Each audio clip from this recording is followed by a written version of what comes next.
Will you? I mean, really? Will you? And this song isn't just a song that we can be entertained with. This song and the different songs that we will present during the course of this series of lessons will all introduce the very, very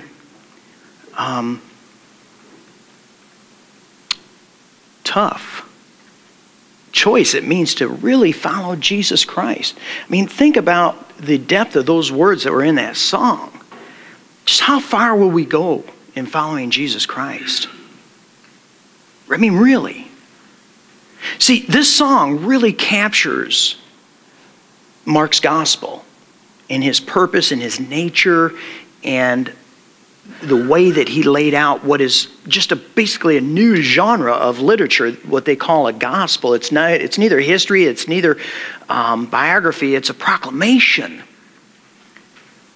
And these songs call us to extreme commitment to this person we claim to follow, Jesus Christ. Will we really? And I hope and pray that when the worship team learns the song and they begin to play it, that we will sing it with all of our heart, with all of our soul, that we are really committed to following Jesus Christ as his disciple. Mark's a short, and it is the shortest of the four Gospels. It's 16 chapters. And yet it was the very first Gospel, and most scholars believe that Matthew and Luke, they got Mark's writing, and then they developed their own Gospel for different purposes that they had. But this is the beginning place. This is the start. Mark, the Gospel according to Mark, written sometime around 65 to 70 AD. And that's going to be important as we understand fully the purpose of why Mark wrote. Why did he set down to write these things? Well, Papias tells us, and he was an ancient Christian, one of the early Christian historians, and he said that Mark got the preachings of Peter and put them in this concise form to deal with the situation that was going on in Rome at the time. At the time, around 64 AD, historians remember that Nero had, and allegedly, but most of the evidence points to, had most of Rome, 3/4 of Rome, set on fire. And needless to say, that made him very unpopular with the populace in the city of Rome. And so to deflect all the criticism from him, he found this group that was called Christians, Christ followers, or little Christs. And he put the blame on this group of people and began to persecute them terribly. He would bring them into his, what they are called, gardens, and he would put animal skins on them, and he would release wild animals, and they would tear up these Christians, and he would take the Christians, and he would impale them on sticks and dip them in wax, and he would light his gardens at nighttime to continue these games. They were called games, and this persecution of these followers of Jesus Christ. And so Mark writes this gospel, these preachings of Peter, to encourage this group of disciples to stay the course. And he needed to present Jesus in the way that Jesus is. He is one with all authority. He is the one with all power. He is the one who is the humble servant. He is the one who is leading to a cross.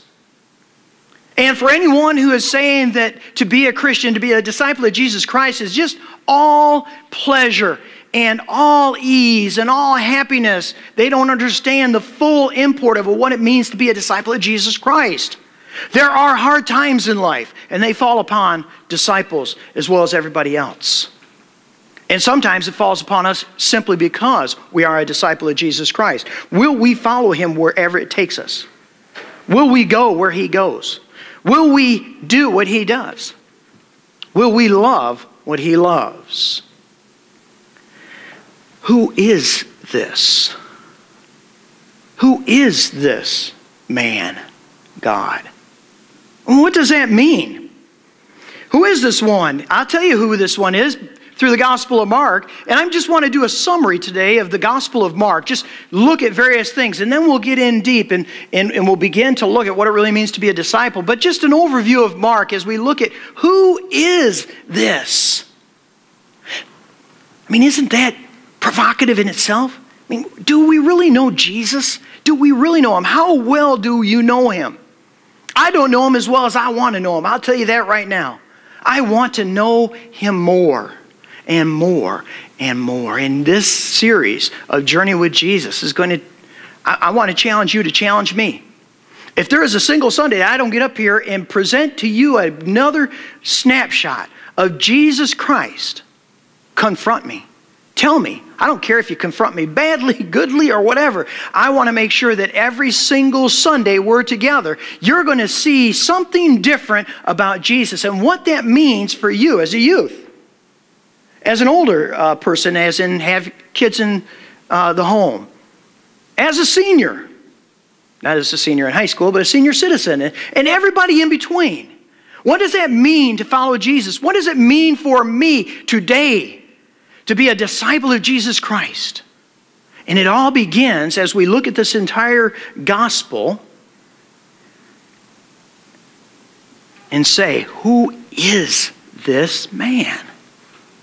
Because this was the first question that the early disciples asked as they looked at Jesus, and they were bewildered. They were amazed. And you hear language like this in Mark, and Mark moves fast.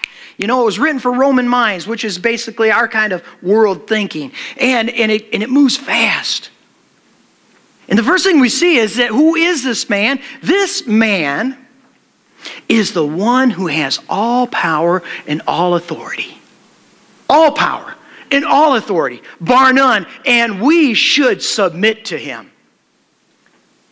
This is a huge part of what it means to be a disciple of Jesus Christ. And oh boy, we'll see this in the Gospel of Mark. To begin with, in chapter 1 and verse 21, we hear the verse, the people were amazed at his teaching. Why? There are all kinds of religious teachers there. Why are they so amazed at Jesus and his teaching? Because he taught as one who had authority. Later on, Jesus is going to say, all authority under heaven and on earth has been given to me. Go and make disciples of all nations, baptizing them in the name of the Father, Son, and the Holy Spirit. Mark's gospel starts out fast and it doesn't slow down. I like how Martin Kohler describes the Gospel of Mark. He says it's a passion narrative with an extended introduction. Do you follow that? A passion story, the story about Jesus and the cross, with a lengthy introduction. In the Gospel of Mark, please get this clear, every one of us. Mark's gospel is going to head us right to a cross. He's not heading us to, as I have another sermon called, a nice hot tub, where you can all sit around in a hot tub and drink pina coladas and sing wonderful little songs that make us feel good. Jesus calls us to a cross. Now here's the serendipity, the paradox, whatever you want to say, that when we go to the cross, that's when we find true liberation. That's when we find true freedom. And that's where we find true joy and true happiness, not in some worldly sense of this cheap grace gospel that is nothing new today. It's nothing new today. It's been around for the ages. But Mark starts out fast. He starts out powerful. He starts out and there's 19 miracles. And most of them are found in the first 8 chapters of the Gospel of Mark. Why do we have Jesus showing power over the demons, over disease, over sin, over death, over the natural elements? Because it's easy for all of us. It was easy for them back then. It's easy for us today to be deceived into thinking that some other things in this world are the real power and are the real authority, especially when they start to come down on you. Don't you know in Rome at that time, you had the emperor of the world who was issuing orders to persecute these ones who claimed to follow Jesus Christ. I mean, the world was coming down on them in what could easily be perceived as the real power, as the real authority. And how often do we think that the real power in our world is that disease that now has a hold of us?